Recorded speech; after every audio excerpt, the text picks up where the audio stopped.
talked to a close advisor of Mr. Abe who said he would not be going to the shrine, that he has stayed away because he wants to improve ties with China and with South Korea. Here we are 2 weeks later on the first anniversary. Today is the first anniversary of him becoming Prime Minister last year, so it's a symbolic day for him. So I think, you know, one reason for this probably is to placate his supporters, his hardline nationalist supporters within the ruling Liberal Democratic Party. But he's held off for a year from going to this shrine, and his doing it now suggests that either he's doing it out of some sort of anger or response to the way that China and South Korea have been taking a very hardline stance towards Japan and towards his administration in recent months.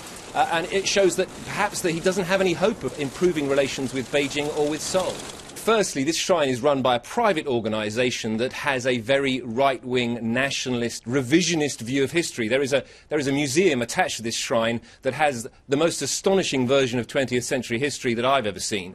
And secondly, and this is the big one, there are 14 Class A war criminals whose spirits are enshrined at the Yasukuni Shrine. They were enshrined in the late 70s, and since then there was an agreement between China and Japan that Prime Ministers would not go while they are Prime Ministers. And so Mr. Abe is breaking a clear, spoken agreement between China and Japan that Prime Ministers will not go there, will not venerate at a place where there are war criminals enshrined.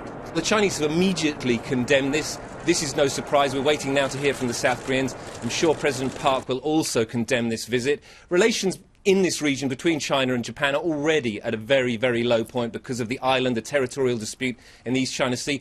This, quite frankly, is just going to make it a lot worse.